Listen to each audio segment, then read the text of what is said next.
Welcome back to Hannity. So earlier today, the president arrived in Oregon to meet with the victims and families of those injured and killed during last week's college massacre.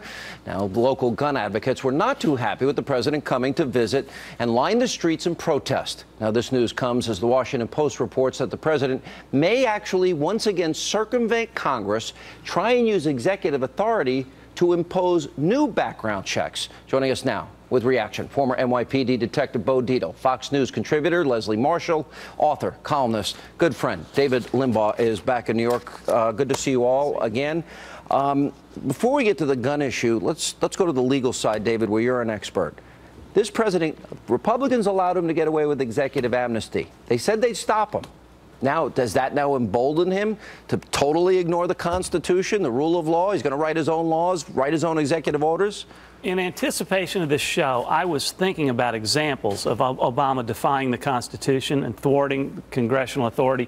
And I went back to one of my Obama books, and I thought of 7 examples. There's about 20 examples, but only about 7 of them. Then I open my email, and I get a blast from Heritage Foundation. They say 7 times Obama, and they got some I don't have, and I got some they don't have. Let me just give you a few.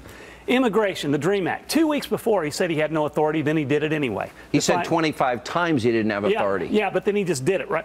Obamacare waivers and exemptions, environmental regulations, with the EPA and the coal industry. No child left behind, he waived the requirement for math.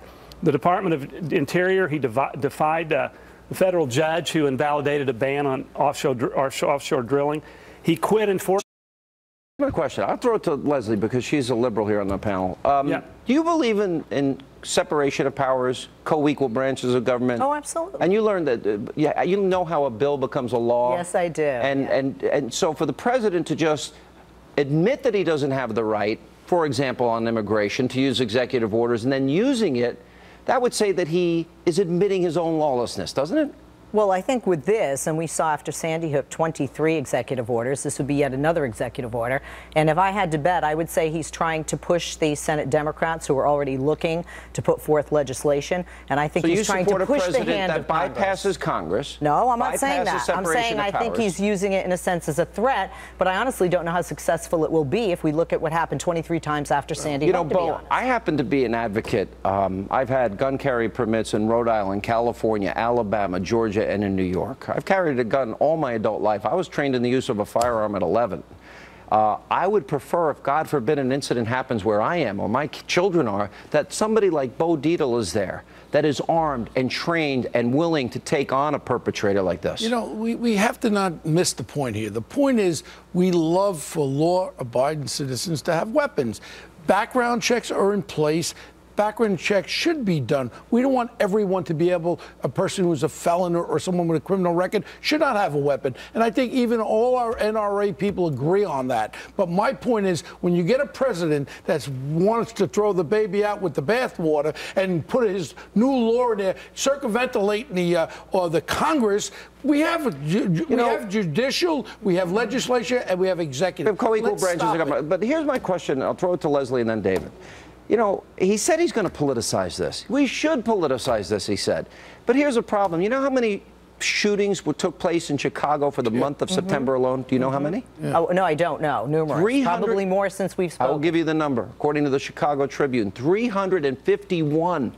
I didn't see him go to his own home state and lecture people in his own hometown. Why does he try and take a high-profile case and exploit it? This is exploitation of a tragedy. Before he even knew the names of the victims, he said, I'm going to politicize it. I don't agree with that. I think he is passionate, as a Democrat, am about not taking away anyone's rights. I want cops and people who've been cops and trained as cops to be out there to save my... Wait a second. Well, I would trust you to save my butt. Yeah, but you do not do background checks. Under the current federal law, there are no background checks at gun shows. I can be a felon, have strong mental illness, have an arsenal of weapons, and get more. Talking about over 120, well, they regard them as mass shootings. That's 3 or more people occurred in Chicago. So you had over 120 mass shootings. What he's saying is, let's use our energy. Let's find out how we can get the illegal guns off the streets that are killing 5,000 plus of our young African Americans. No, but he takes it and politicizes it on this case. But I don't think, is it political? Because you even talked about universal background checks, Well, which the majority of Americans, majority of Americans want universal Let me background bring David checks. back in. Well, he lied about the facts, and he knows he lies. But the states with the strictest gun control laws, he says, have the fewest deaths. The opposite is true. He says if we have greater gun control laws, we'll have fewer deaths. We have relaxed gun control laws in the last 20 years, and we've had significantly lower deaths. He says the United States has the highest per capita deaths from gun shootings, and that's not true. You look at especially if you remove the cities with the toughest laws with the most violence. Sean, you can't get a gun permit. He knows what he's saying is not true. He knows gun laws don't prevent gun deaths, that gun deaths are not caused by guns. Do you think he wants so why is he doing it? Do you think, because he keeps comparing us to Australia and Great Britain, where they did have confiscation, do you think that's his goal? I don't know, but suspicious people can reasonably wonder, because we know what he's saying isn't true. We know he's very frustrated. Right. This one item of agenda he hasn't question. been able to get done. All right, yes. Leslie, God forbid if you, your family, your children, people you love are in a classroom, somebody comes in with a gun. Would you prefer to have a guy like Bo Dietl, a retired detective, armed and trained in the use of firearm in that building or not? I would like to have, because I have 2 children, exactly, 7 and 8 years of age in a school, I would like to have... You'd be glad he's there. I believe in current or former law enforcement or military personnel that are trained. I don't believe in the students packing. I don't believe in the parents packing. I don't believe in the teachers packing. Gun-free zones and in Columbine, there were 2 armed guards. All these shooters go into the gun-free zone. Everyone every one of them. But to say that, I agree with you want a gun-free. Roseburg wasn't a gun-free zone. In the U.S. and Western Europe, all the massive gun shootings, 3 or more deaths have occurred in gun-free zones. Right. Obama's got a war on law enforcement right now. That's what's scary. Never speaks out about that, too. More politicization. Thank you all.